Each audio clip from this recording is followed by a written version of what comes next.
Hey there, everybody. Adjust my monitor here a little bit. Okay, awesome. Welcome.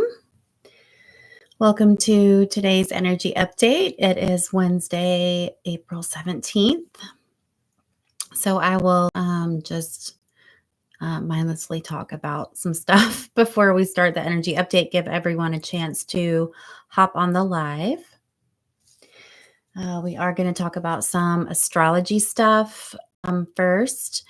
And then we will do some intuitive card pulls. I have 5 decks that are shuffled. And we'll see what comes out. So we will do card pulls after the astrological update part of our weekly energy update. So for those of you who are joining live, thank you for being here. I do this every Wednesday at 7 o'clock Eastern Standard Time and have been pretty consistent about that schedule. Every once in a while, I think maybe I need to change up the time or the day. But I know that I've heard feedback from people who do catch the live that they kind of, anticipate this time frame. So I'm just going to stick with it for a while. So, okay, so let's dive in. And the cool thing about these lives is they are recorded. So, people can reference, check back just a few minutes after the live stream ends. It gets posted on my YouTube channel. So, all right. So we have a couple of, one major astrological conjunction coming in a couple days. And then we have a full moon and more things happening. So now that we are through the eclipse portal of the spring, it doesn't really mean that things are smooth sailing or kind of dying down. It's just that eclipse energy has kind of wrapped itself up until we have another eclipse portal in the fall. So because we have talked about eclipse energy and kind of what was going on with the lunar and solar eclipses at the end of March and here in April, don't really want to rehash that too much, but just to say that, eclipses do give us the opportunity for swifter energy or more impactful energy to kind of move things along. It's kind of I don't know, using a drain cleaner or something sometimes, right? If the energy is kind of gotten backed up with things kind of shifting and getting sorted. So then we kind of have that push through, that breakthrough, and then we're on the other side of it with perhaps, a fresh perspective, or we were able to, move past things that we had kind of been processing or working on. So, that's in the past, right? That's kind of behind us.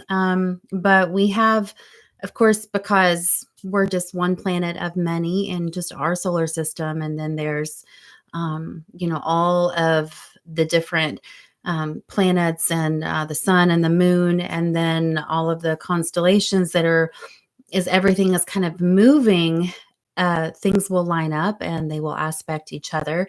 And that's what we're going to talk about, which is the Jupiter-Uranus conjunction, which is coming up on the 20th. So just in a couple days. And this aspect happens about every 14 years. So it's not like even Mercury retrograde that happens every few months. This is a conjunction that obviously is like a decade and a half in the making. And because the sun, with Western calculations, is now moving into Taurus, this specific conjunction, which would be Jupiter conjunct Uranus in the sign of Taurus, This is a rarer occurrence because the conjunctions, although happening every 14 years, it's kind of rotating around and moving around in the zodiac. And so, Taurus only comes up every so often, right? And it won't happen again until like it's like 2170 or something. Like it's a while. So the last time that we had this Jupiter conjunct Uranus in Taurus was 83 years ago, and that was in 1941. Now, for anybody who, has studied history or has any kind of remnants kind of stored in their brain from, history class, 1941 was the year that World War II kicked off officially, as far as the, United States being attacked and being involved. It was already stewing and brewing, right? So I'm not predicting or saying that um, this conjunction is going to kick off another world war necessarily, but I'm just saying that the timing is interesting, and we do know that there are a lot of things going on around the world, but that our country, the United States, is um, somewhat involved in. That there are a lot of things, kind of tensions are rising, right?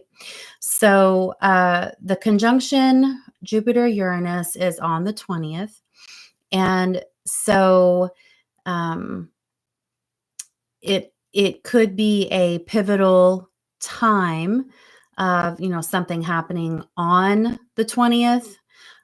Wouldn't be shocking, but then also it is just um, the energy kind of leading up to, and then flowing out of, that we are going to possibly witness things rising up.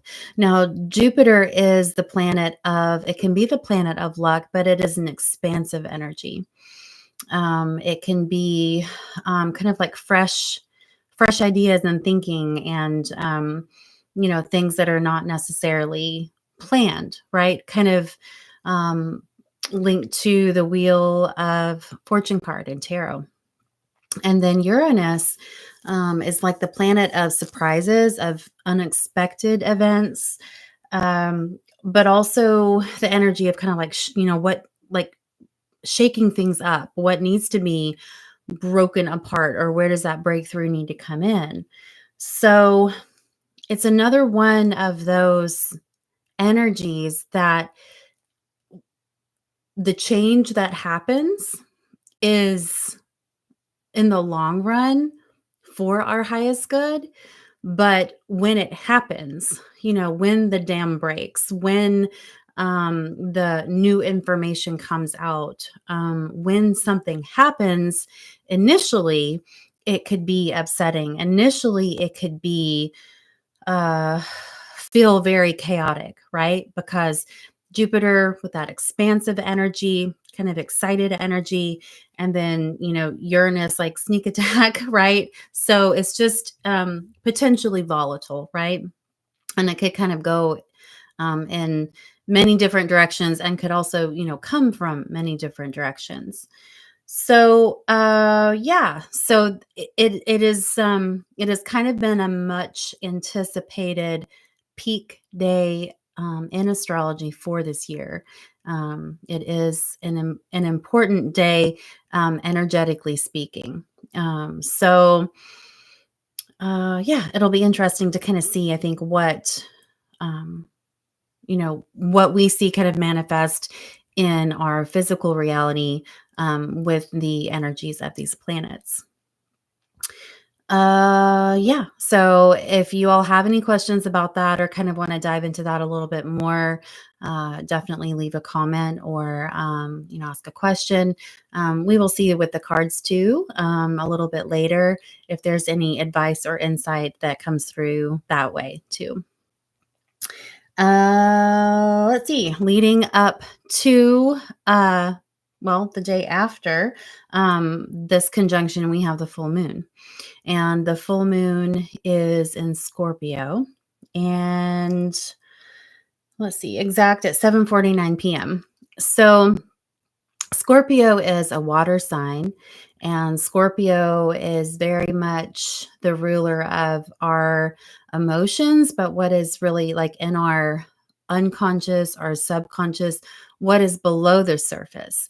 And because this is a full moon that has the full illuminating energy, it will kind of shine light on those emotions that are teeming and brewing, but that maybe are not on the surface yet, right? So it could be an emotionally charged, energetically charged full moon, because Scorpio does deal with, oftentimes kind of like our what we would consider like shadow aspects, our uh, death, our sensual nature, anger, jealousy, just deep wounding as well. But it can be passion and, inspired, strong energy. It's not like Scorpio is just shadow by any means, but it is an intense energy for sure, right? Scorpio was originally personified by the eagle and then eventually shifted into the sign, of the scorpion. And uh, both animals have uh, a very strong, you need to be respectful of that strength and that power, type energy, right? Even if a scorpion is teeny tiny, it still has a pretty dangerous, tail and a stinger and a way to protect itself, to defend itself as well. So there is a passionate, almost kind of like fighting energy with Scorpio. So this full moon on the 23rd is going to grant us another opportunity to purge and release any stuck emotions, any emotions that are kind of running in the background, but that need to be illuminated, released, so that we can move out that old energy and then make way for new lessons, new energy, new inspiration. And so the fact that we have the Jupiter and Uranus conjunction on the 20th, and then on the 23rd, we have the full moon, there is going to be, you'll feel this energy. It will be thick, it will be intense, it will be, you might just kind of need to hold on and ride this wave. But we get on the other side of it, right? But any kind of exercises like journaling or just like free writing, automatic writing, or maybe even like physical activity to just like kind of burn off some of that emotional stress, tension, would be helpful during this time, because kind of sitting around and worrying about things or ruminating on, well, what's going to happen, or how is this going to affect me? I mean, the energies are going to roll along anyway, right?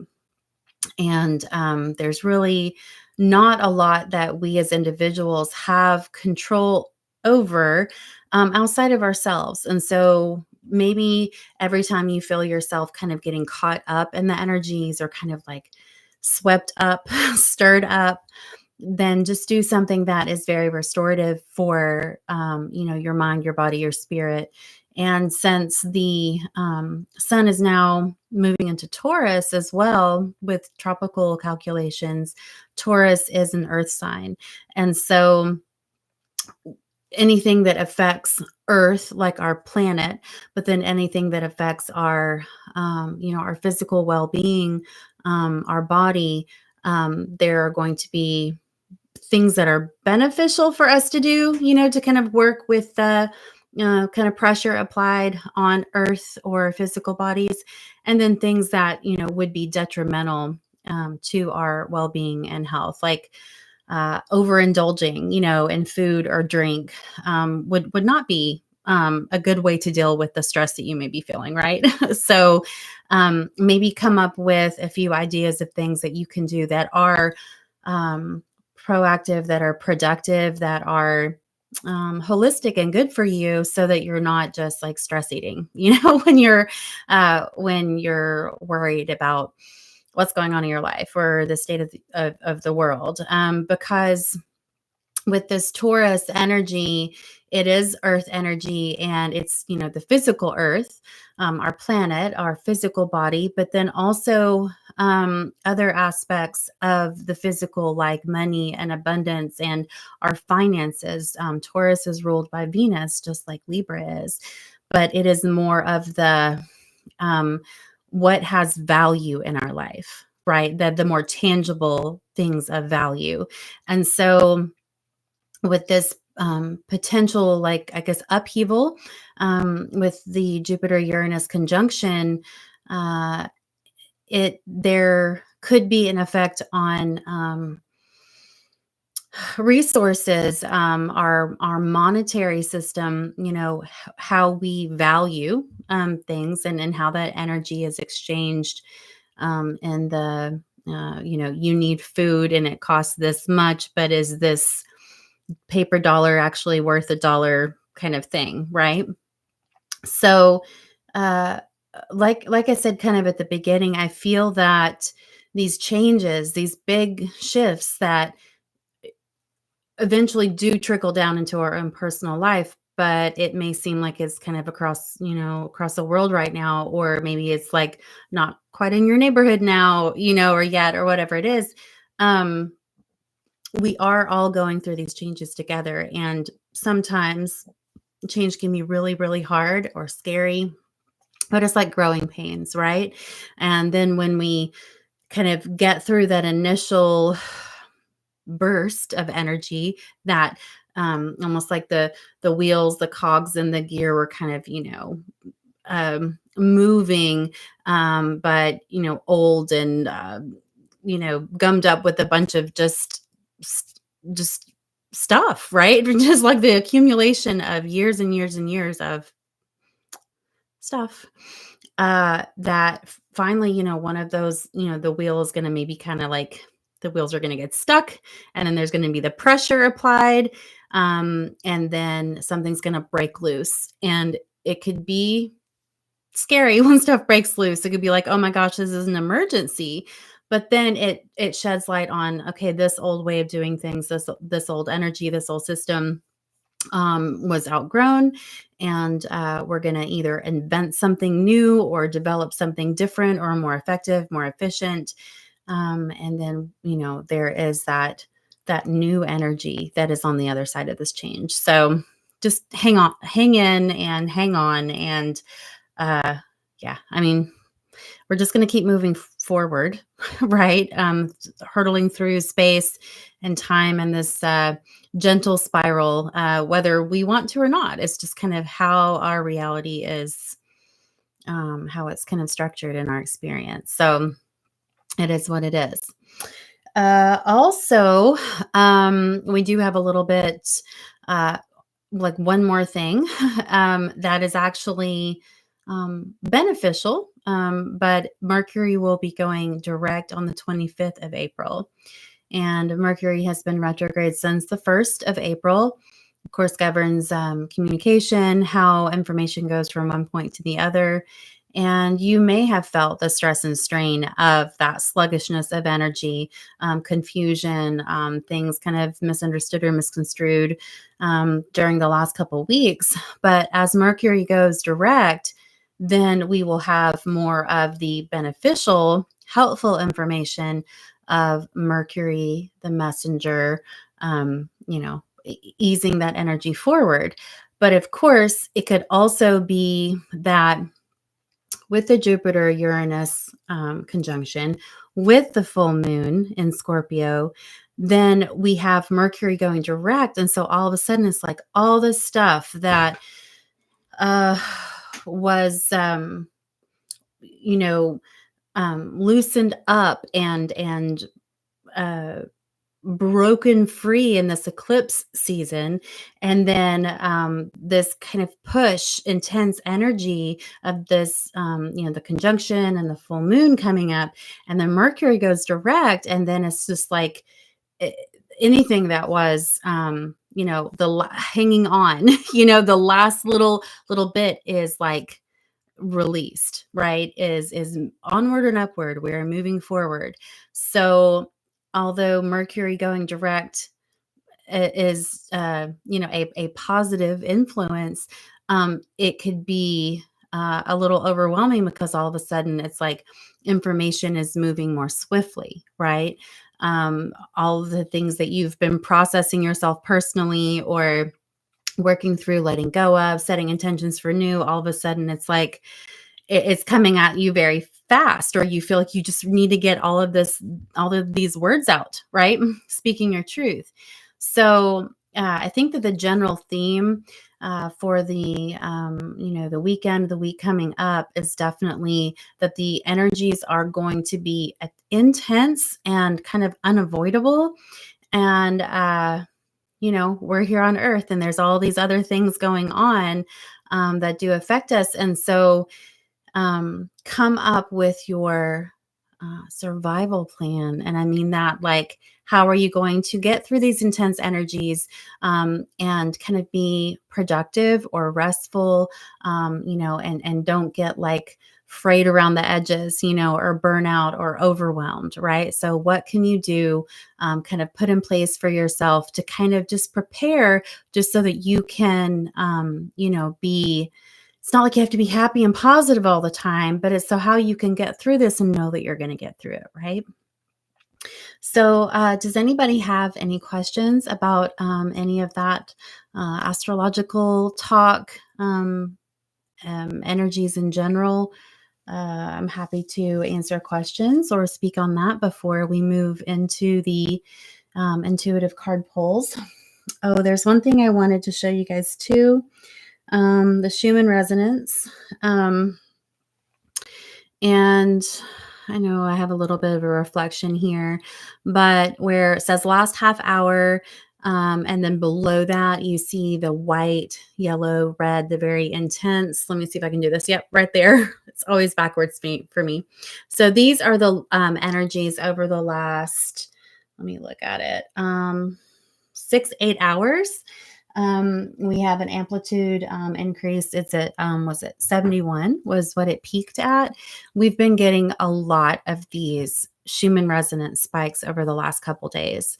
So for those of you who aren't familiar with the Schumann resonance, it's the heartbeat of the earth. It's like the kind of electromagnetic force field around the planet, of the planet. And we feel very much in a state of harmony and balance in our own physical body with our own electromagnetic field when we are in resonance with the heartbeat of the earth, which the Schumann resonance is typically like under 10. Okay. And in the picture I just showed you, it said 71, I believe, right? Let's see. Yeah, 71.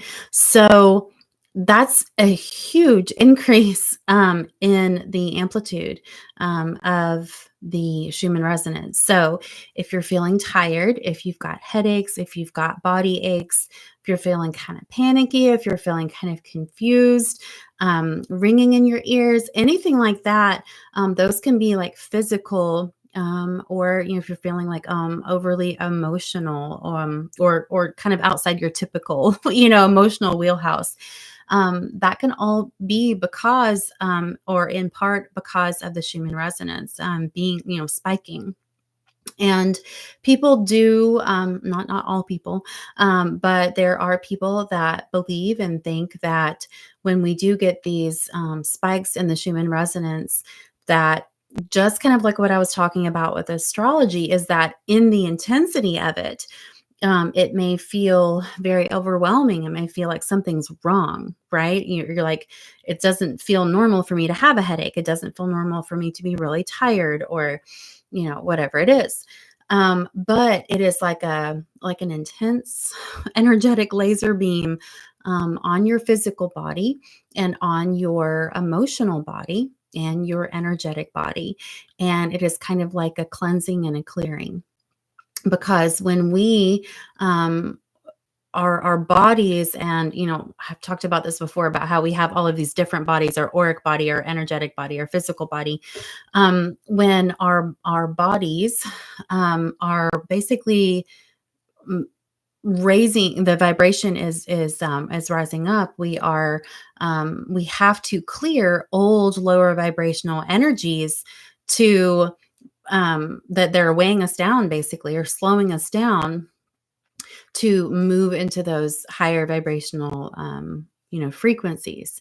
And so just like as if you've ever done like a cleanse or a detox, where you may feel like absolute crap for a couple of days at the beginning of the cleanse, you're like, well, I thought this was going to make me feel better, I thought this was going to make me feel more clear. Well, it is, but it's bringing all of the, like in the example of a cleanse, it's bringing all, the stored toxins out of your organs, out of your fat cells, out of your body. And then you flush it out. You drink a lot of water. You're taking certain herbs that help clear those toxins out of your physical body. So when we talk about like an energy upgrade, or we talk about our vibration raising, then we are basically detoxing, or being detoxed. If it is a Schumann spike, it's not like you're turning the dial up, right? We're kind of just along for the ride. But it is an opportunity to, be able to release the energies of, what no longer serves us, what old patterns, stuff that we've grown out of, but maybe we're still harboring, we're still holding on to those things. And so, growth can be challenging. Growth can be scary, and we're leaving familiar ground and walking into uncharted territory. But hindsight always tells us that we probably wouldn't have had it any other way. We wouldn't want to go back. We wouldn't want to, have this more expansive, higher vibration energy. Like, you couldn't imagine going back to that almost like former version of yourself, right? So it's for the better, but it can be challenging when you're in the middle of it. So drink lots of water, right? Try to, and I'm not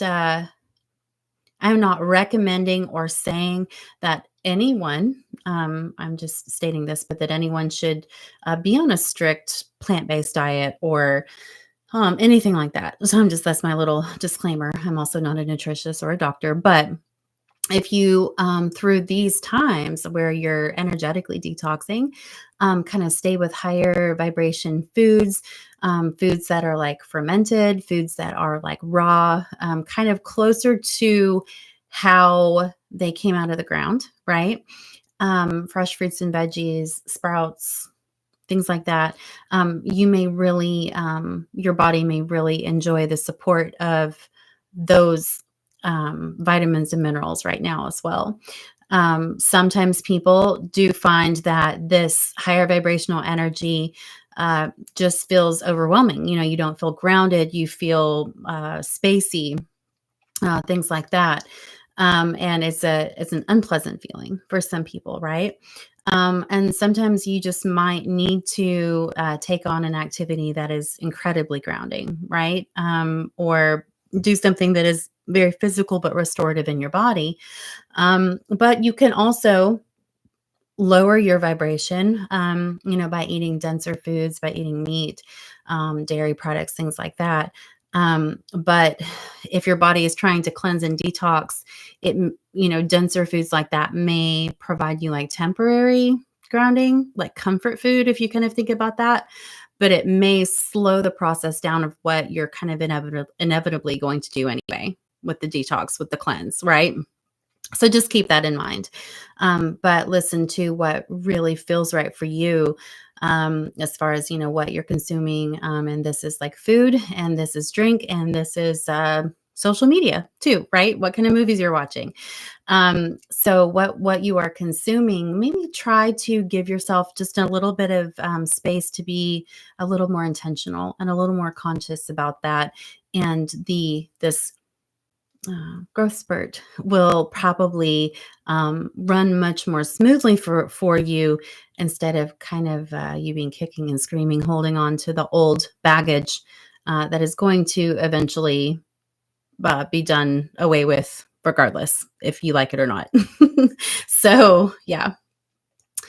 Okay, so we talked about that. Schumann resonance, talked about the astrological stuff. Like I mentioned at the beginning, I do have 5 different card decks sitting out here. I'm not high tech enough to have an alternate camera to switch back and forth with the live. I don't know if that's even possible. Maybe there's a screen. I don't know. Maybe there's screen share. I'm not really sure. But anyway, there probably is on a live. But anyway, I haven't dug into that yet. So I will just, as I pull the cards, I will just show them to you on the screen here, and then we'll kind of pull it all together. So I would like to kind of focus on the intuitive card pulls. I would like to focus on additional insight for what would be really helpful and beneficial for us during these growing pains, right?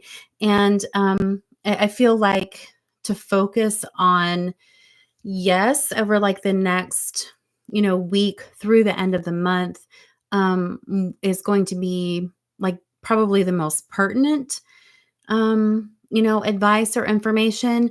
But as you all know, it's not like there's a light switch type energy of flipping on the energy, flipping it off, and then we're on the other side of it. There is always, kind of like the shadow energy, leading into and flowing out of. And even with Mercury retrograde, even though Mercury goes direct on the 25th, we still have the shadow period of the Mercury retrograde for another about 2 weeks after that. So the energy will be getting straightened out. Now the energy will be direct, but there's still, the kind of the potential of just the last lingering wisps of energy as far as that goes. But whenever a planet does like go direct, if it has been a retrograde motion, that pivotal day of stationing direct does kind of have a stronger impact to it. So kind of like mark the 25th on your calendars, right? Okay. So the first deck that I'm going to pull a card from is the Be All deck. It's a really simple deck, and it kind of has like mantras, almost like, or just kind of like one sentence, kind of like words of advice. And so when I was talking about, of course, let's look at maybe over the next, like let's just say through the end of the month, kind of like how do we gracefully navigate these energies, these changes, anything that we need to know to kind of help prepare. Know that this advice and this insight is going to not only help us through the end of the month, but through kind of the larger umbrella of these changes that we're going through, right? So anyway, so it's the Be All deck, and I've already shuffled this deck, and I'm just going to pull the card off the top. And this says, be strong, be rooted in your strength, your beliefs, your worth, and divine love. And sometimes we definitely get like with the card pulls, it's like confirmation energy, kind of based on it's like building on, what I've already kind of mentioned in the energy update. But I feel that that this is also reminding us that, and we'll have a couple things. So, some people believe that your soul chose to be born into the family that you were born into, to your nationality, your whole life experience. You perhaps as a soul did not choose every single detail, right? Like how the way in which you would learn every single life lesson and experience all the things that you experience in your lifetime. But there was a general idea, a theme, an agreement of, these are some things I really want to experience, right? And so being born into a certain, family, certain dynamic. Also the time, the era, right, in which we have, chosen to be here at this time, this pivotal time of so much change on our planet, that it's not like we're ever, although it may feel like it, it's not like we're a victim of the circumstances. That at least the essence of the experience and the experiences that we're having, we kind of signed up for this. Okay. And it's not a, pointing fingers and saying, like, if you're upset, if you're stressed, or if you're triggered, traumatized, whatever, that it's not important because you signed up for it. It's not saying that, but it's saying that you actually, your higher self and source, you are your higher self. You are source, universe, whatever you want to call it. This says divine love, capital D, capital L, divine love. And so it's saying that you are supported, that you are part of a, not only just a bigger thing, but like the everything, you're part of that. And so you are not isolated, alone, unsupported, or anything. It's very much like, be strong, but be empowered to be strong within your own kind of mission that you chose to be here. And this card says, be rooted in your strength, your beliefs, your worth, and divine love. And uh, I believe that, like, the other part that's unspoken or unwritten about this card is that you might have rewritten your beliefs, your truth, what you find value in. You might have been working on that over the last couple years. Maybe it was eclipse season that kind of really shed some light on some things for you. But when we go through these big shifts and changes, not only as an individual, but societally speaking, and, on our entire planet, what we value is changing. What our beliefs are, or what we've been told is true, or what we should believe, there are shifts and changes in that. And it doesn't mean that you necessarily at all were living a lie, or that you were being, ingenuine, but sometimes it's like you're operating with the information that you were given, the energies that you inherited from your family line, karma, what we have been told is true, or to believe what is even right or wrong in our society. But there are shifts and changes in all of those structures and dynamics. And so you might not really know what you believe, what your truth is, what is important, but you know that it's not what you used to believe or what you used to value, but you haven't received the next step. And that's okay. But it's just saying, you chose this, you're here, be strong, and also know that you are supported, and, we'll get through this. Okay. So moving on to the next deck. Let's see. I have the Rider-Waite Tarot. Okay, this is a small kind of mini deck here. So let us see what else is going to be helpful for us. And I've shuffled all of these decks, but I don't think anybody thinks I'm a liar. I'm like faking this or anything, but I'll just go ahead and shuffle here. It's not like I like pull the cards and like practice what I'm going to say or whatever. So anyway, I'll just give these a shuffle a couple more times, and we will see what's on top. And the first one, oh my God, it's upside down and backwards. Knight of Cups reversed. King of Swords reversed. And Ace of Cups. Okay. Upright. So let me, 1, 2, 3. Show you those real quick.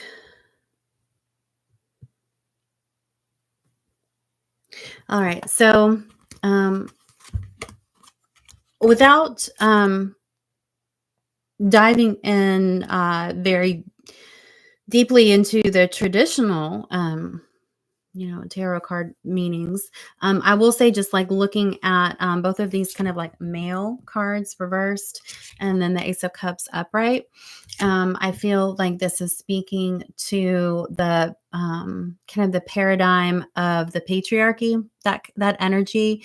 And this is not like male bashing at all. This is not, ragging on the divine masculine energy at all. But this is saying that the patriarchal, like the oppressive patriarchal energy that we are shifting out of, is on its way out.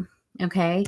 And what we are moving into, Cups is a water card. Okay. And this is a new beginning in that receptive, divine feminine energy.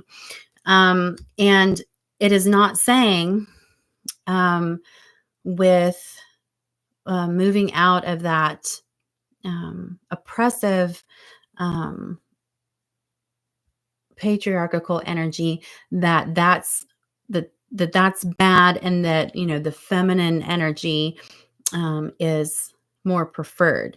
The concept of truly where we're going is to be where divine feminine and divine masculine are in harmony and balance with each other. You see in this card that there is a dove that is dropping, right? Dropping this into the cup. The cup is receptive, but there is a receiving energy as well. So this really is a balanced card. This is a card um, of receiving and of blessings. And when you look back before the rise of the patriarchal energy, and we look at like structure of like government and like churches and kind of a male dominated kind of society. Before that, there, as society wasn't like global worldwide, we had small groups, we had tribes, we had family groups. And you look at a lot of indigenous cultures that really ordered themselves more with the divine feminine energy, with the matrilineal order of things. And so it's a very different energy, right? And so I feel like, as a human race, that we have experienced where there was a time of more of that receptive feminine yin energy, and then we've had time of the more projective masculine energy. And like I said, where we're moving into is where there's a beautiful harmony and a synthesis of both. And it is not men versus women. It is not picking that one is better than the other. It's just saying that there is that divine harmony and that divine union, and that's where the true magic and the alchemy happens. Is to be able to see both sides of the same coin and know that it's really the coin is what's important, right? That's what you have there, and we're receiving it. So yeah, I think that these cards are speaking to that, and appreciate that message.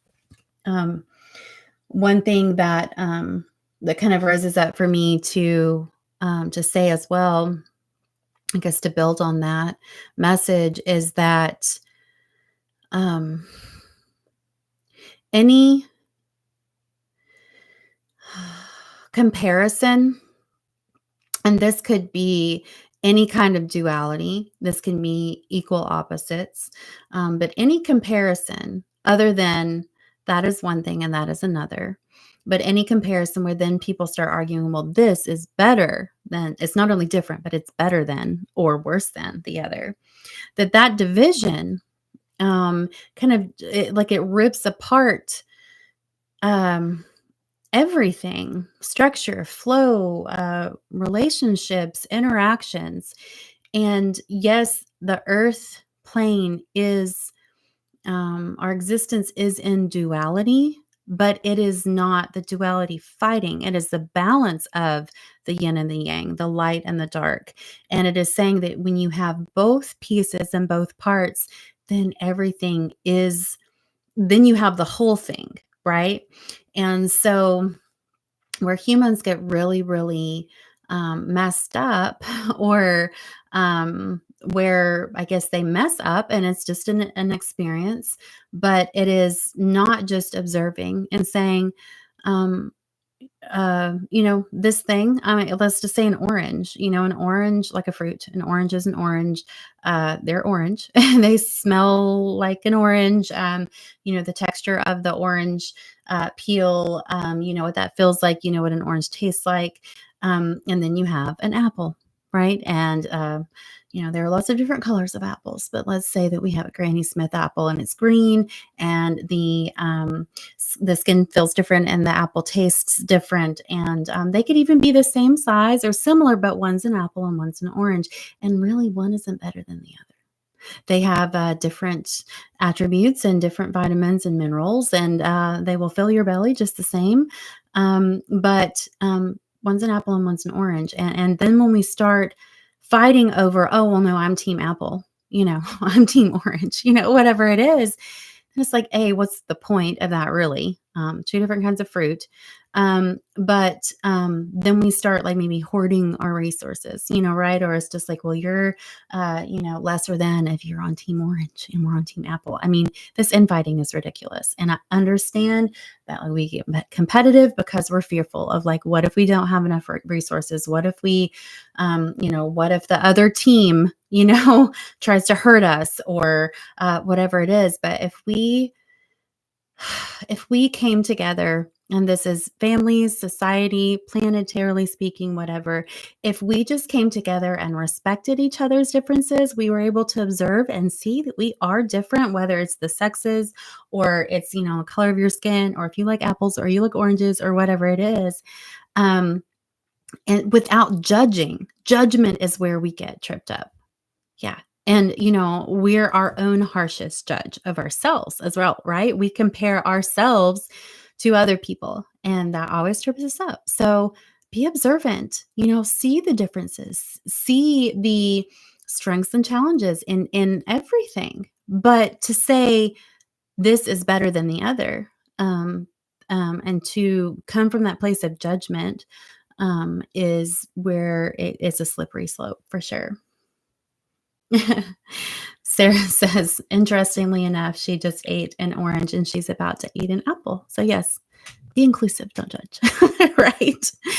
Um, and that's also to say that like, you don't have to be accepting, or you don't have to like everything, or whatever it is. And I'm not going to get into like all the political nuances of that, but it's just say, but I think that it's almost like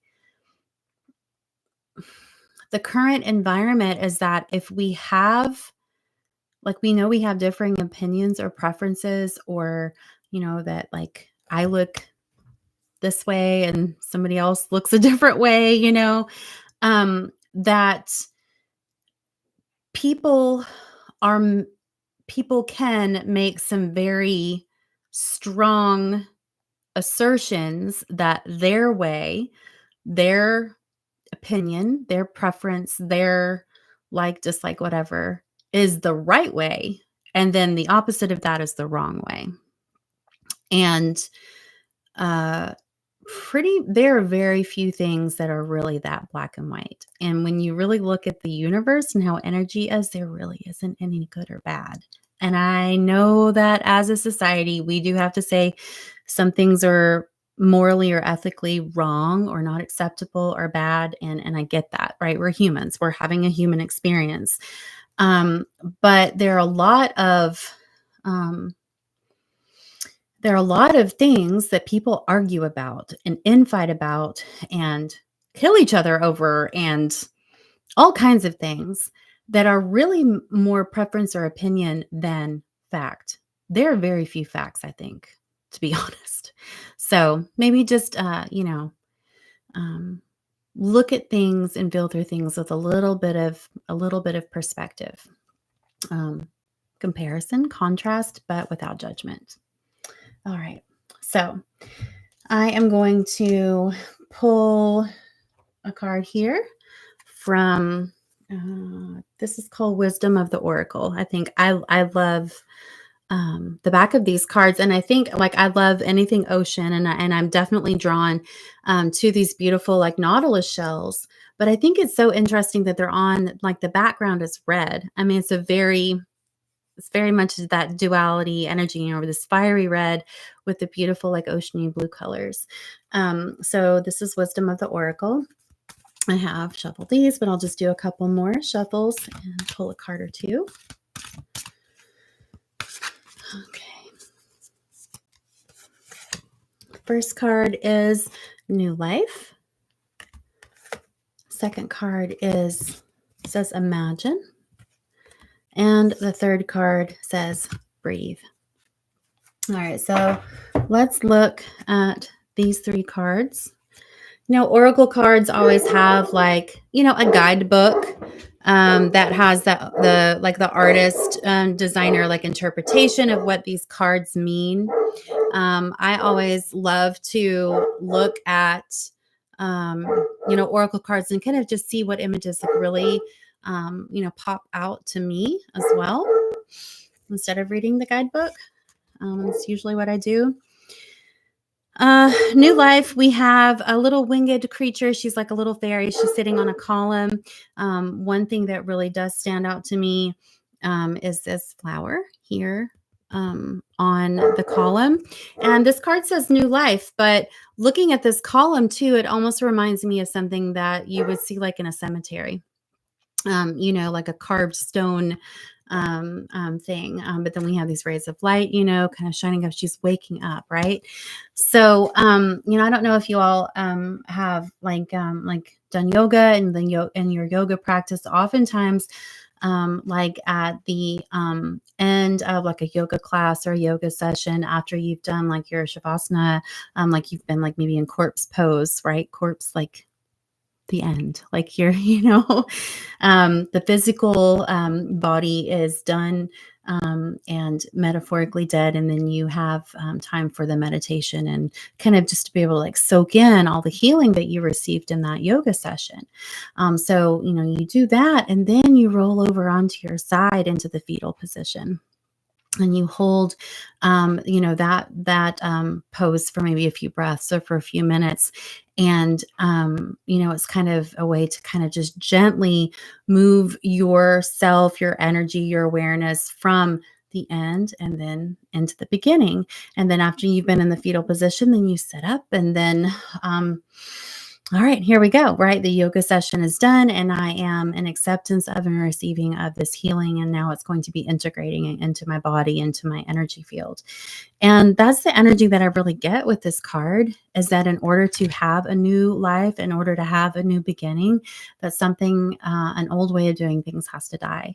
There is a releasing and letting go of old energies, and I mean, you hear me say it, you hear other people say it, what no longer serves you, what you have outgrown, what, you've learned from or not, but what is no longer relevant in your current awareness or, where you're going next or whatever, that has to be shed, like a snake shed. It has to be purged. It has to be acknowledged that it is done.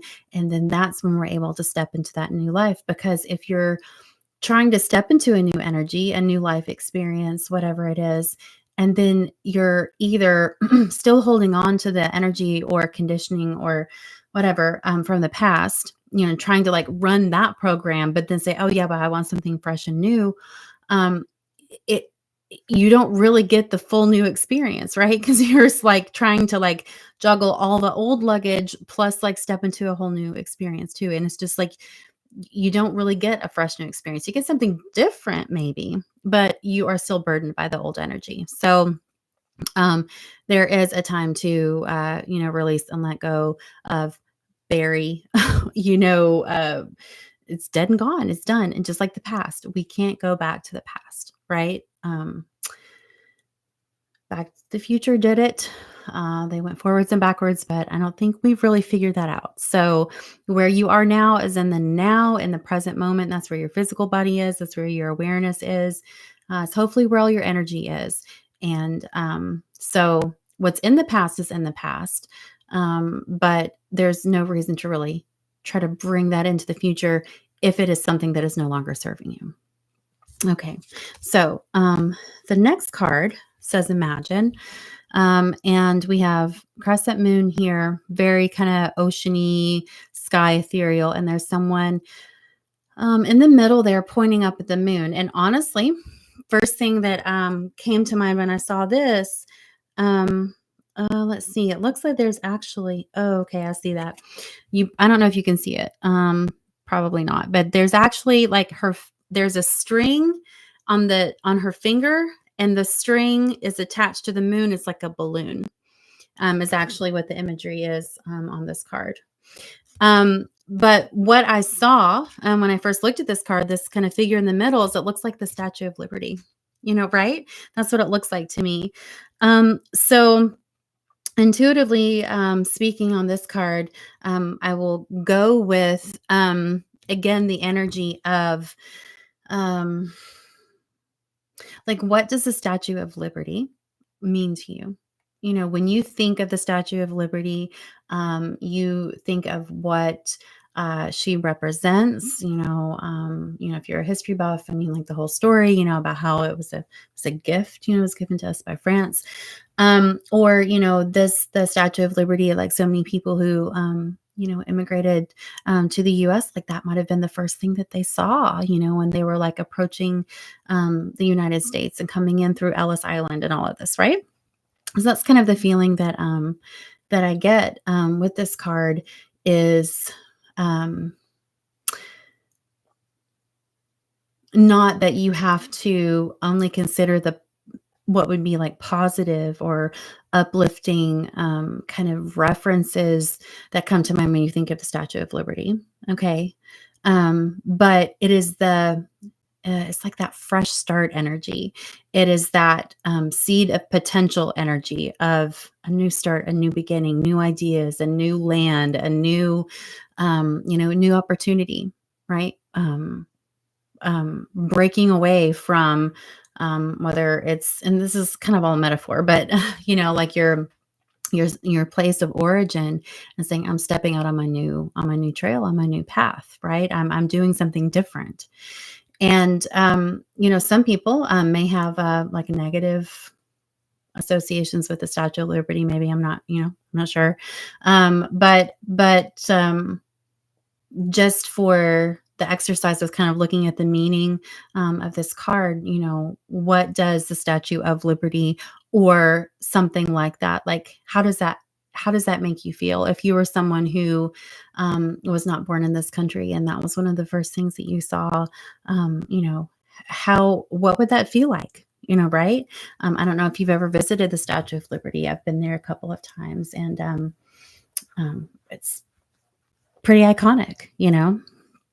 Um, and then speaking to the moon almost being like a balloon, like a helium balloon that she's holding, is that I feel that this is again kind of this expansive, like uplifting energy of what your dreams are made of, what your imagination could come up with, like in that state of almost like daydream of, if there weren't any limitations, or if you could do anything, or if you could have a fresh start, what would that look like? But especially, like, what would that feel like? When we think of our imagination, of course, it's like centered around in our brain and our head, and the mental activity center. But there is like a watery kind of flowy energy to that, right? It's not concrete. It's not rooted in the physical or in reality yet, but there's that potential there. And yeah, I think that's really what I'm getting from this card. Um, More water energy with the final card here. Breathe. She is sitting on a lily pad, another little fairy creature. 1, 2, 3, 4. Let's see. There are 7 little pennant flags there at the top. But there are stars, there's the lotus. There's definitely an energy of like peace and tranquility with this card. So I feel like pulling everything together, building on all of these together, is to again reiterate that you as an individual, but then all of us collectively are stepping into a new energy. We are walking into it, right? And when it's almost like we're in between, we're in the pause. It's like the line on a map, right? There's not an actual line like of the different states or lines, the countries or whatever. But on the map, there's the line, right? And so it's almost like we're like right there. We're right there, like stepping into a new territory, stepping into a new energy.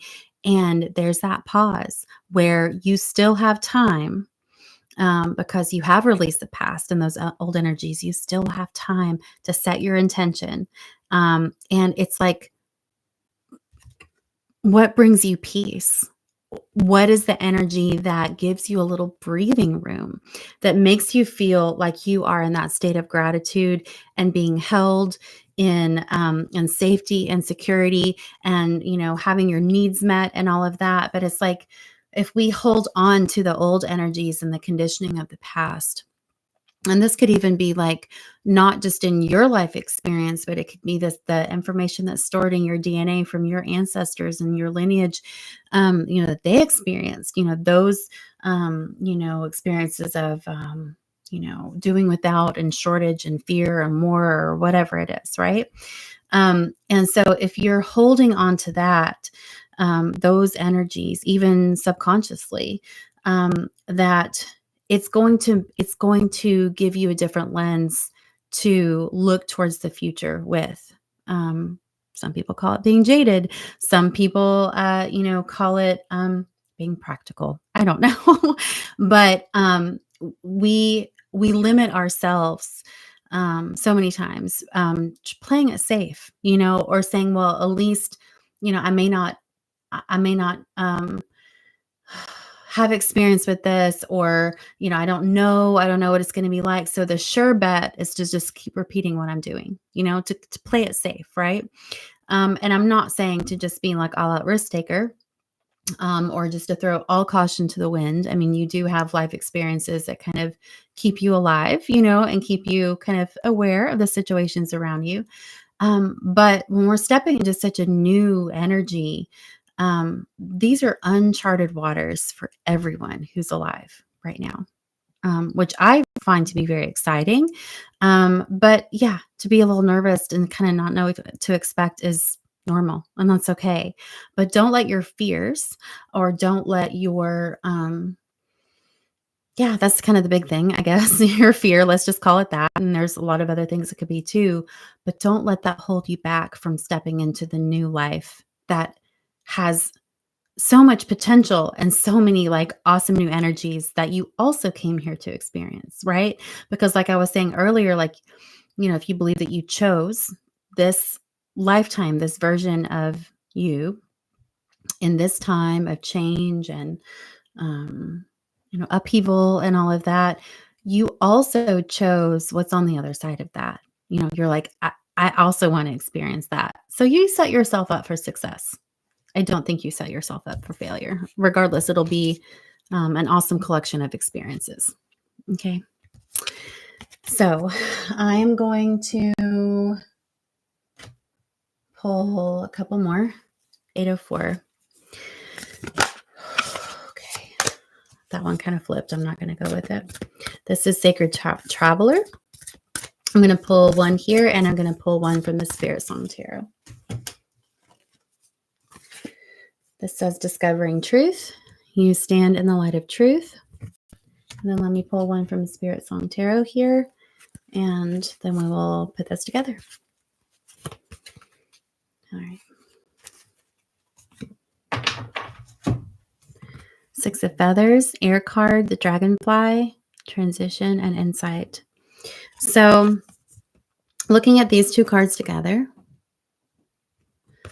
um, dragonflies, I think for so many people are like a sign of like positivity and like they're like uplifting. I don't know if you've ever seen the pictures that people will take of dragonflies, like the silhouette, and they look like a little fairy. And of course, on two of the cards here from the other oracle deck, show you both of the creatures have wings. Okay, little fairies. I'm going to go somewhere kind of funny with this. So the dragonfly, right? Like so many people is like a symbol of hope, and dragonflies are, out, in the summer, and like some of them are so beautiful. The sun shining on their bodies and on their wings, and they're so magical. Um, Dragonflies are freaking vicious predators. They are vicious, and they eat mosquitoes. Okay. But they are quite predatory.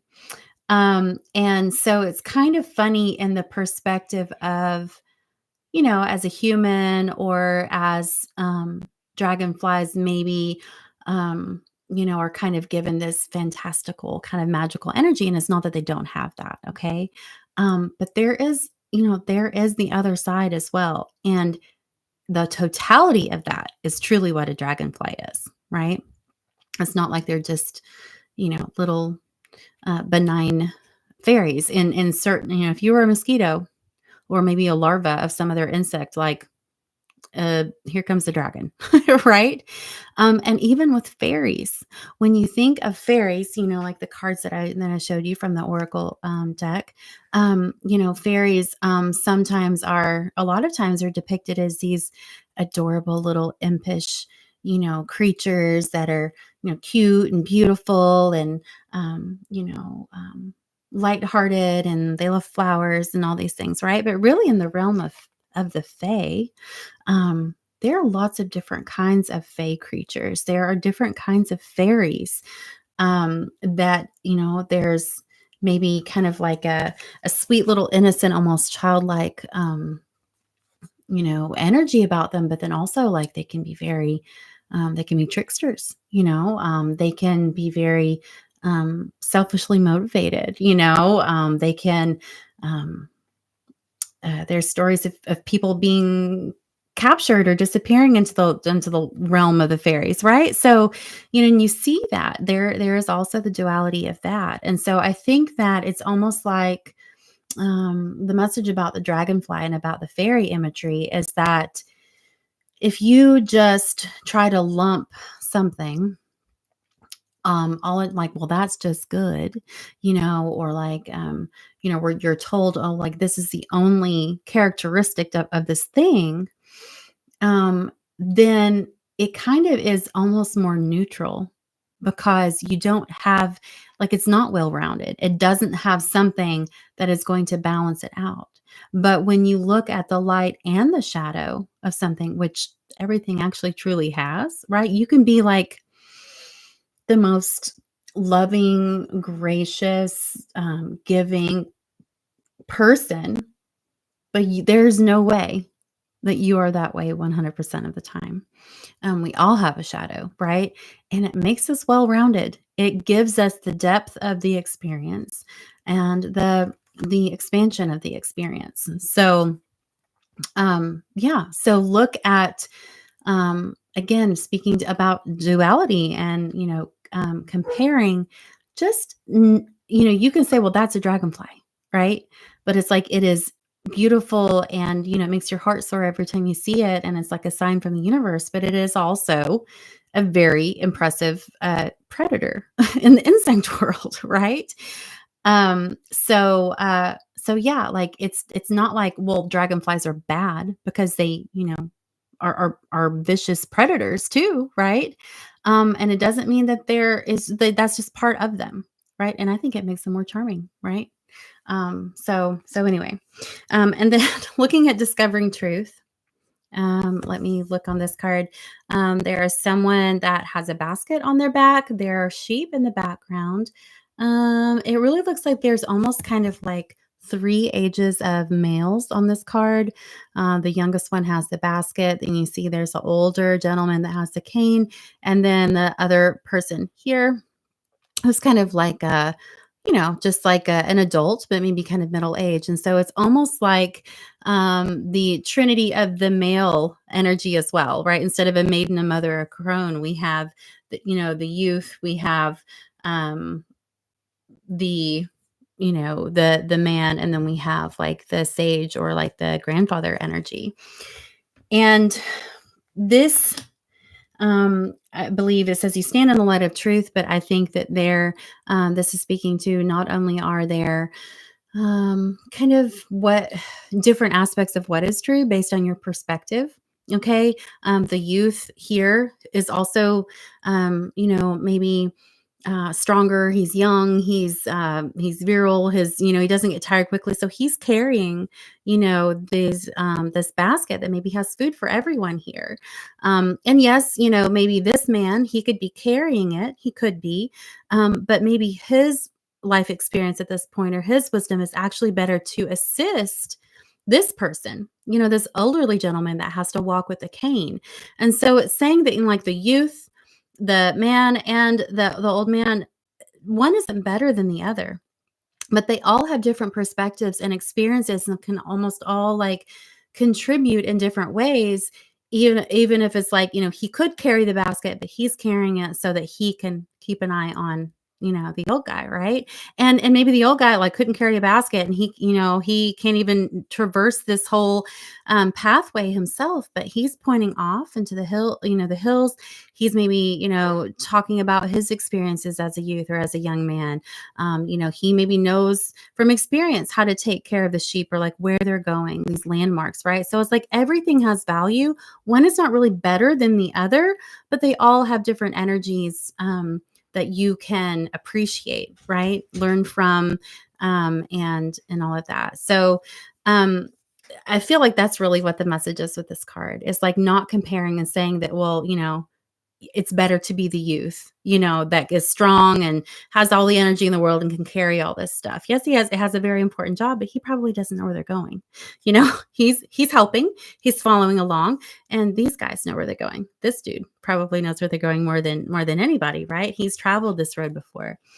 But of course, we can all think about, when we were younger and we didn't get tired so quickly, or, we used to be able to carry so many things, but as we go along, it's not that we have to be burdened or have the younger generation burdened with things if we're talking about, analogy or metaphor.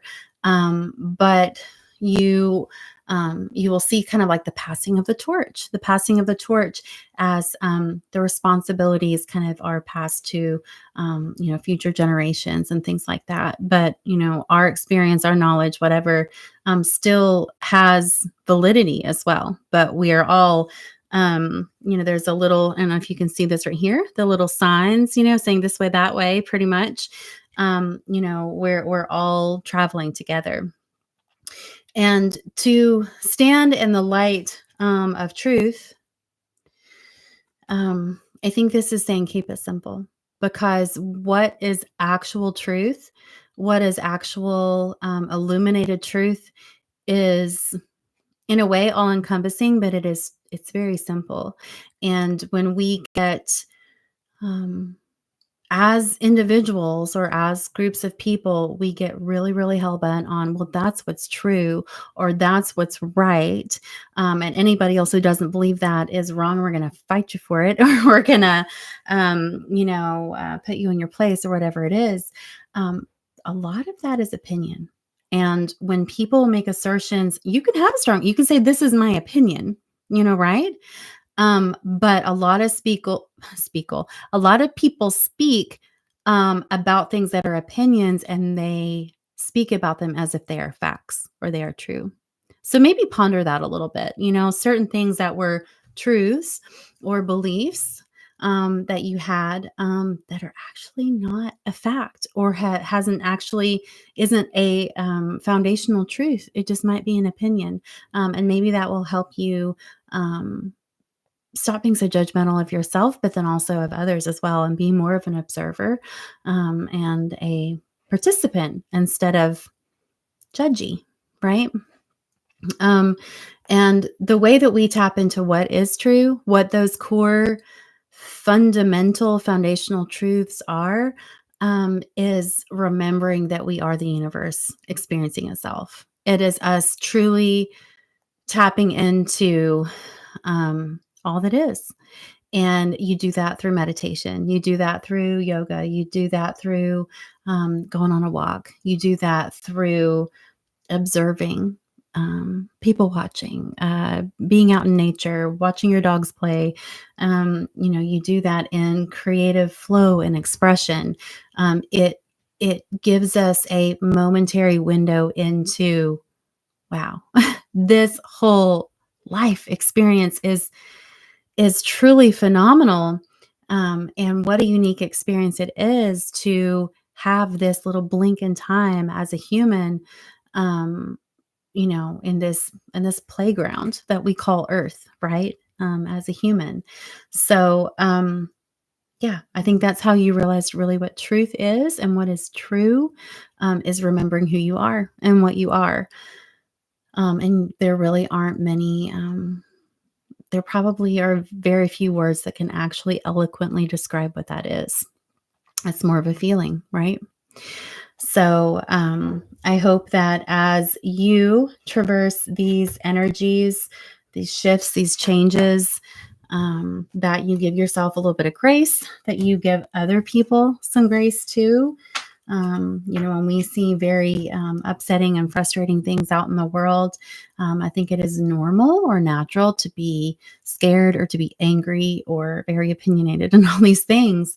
But it is interesting to remember um, that when things happen in our lives or we observe them or we, have a run in with, person, whether it's in a relationship or just interacting with a random stranger or whatever it is, that if something triggers you, something really brings up some strong emotions, especially on the negative end of the spectrum, that is kind of like the universe saying, let me give you an example of, like holding up a mirror, let me give you an example of this thing that maybe you don't understand fully, or that you've, kind of been, you've tucked away, inside in your interior landscape because you don't want to acknowledge that about yourself or deal with it or whatever it is. So it's kind of like, look at it on the outside, right, as an observer, and that's what it looks like. It's kind of manifested in the physical, right?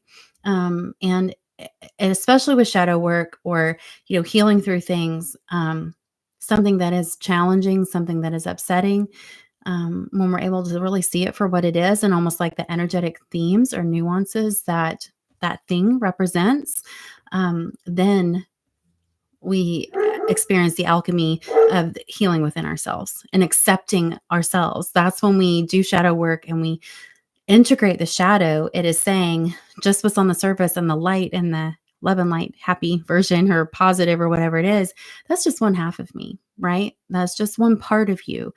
And that you've got to have the depth and you've got to have the roots.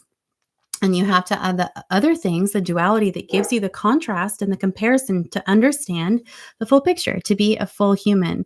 And when you struggle with accepting parts of you that you don't like or other people don't like, or, that kind of, bring out those negative, feelings, then it's like you're kind of at war with yourself. You have the two sides that are battling it out instead of the two sides that come together to make the whole being. So, yeah. So, thank you so much for hanging out with me this evening. And unless there are any other comments or questions before we wrap up, then we will wrap up. Yeah. Thanks to those of you who watched. Good. You're welcome, Sarah. I'm glad you hung out with me tonight. And Survival Dirt Bikes. Thank you. Thank you very much. Yeah, so y'all are great and I appreciate you. And I always feel so good after I do these, right? So I'll just keep on keeping on, and I will see you all next Wednesday at 7 o'clock. All right. Thank you. Have a good night. Good luck with next week.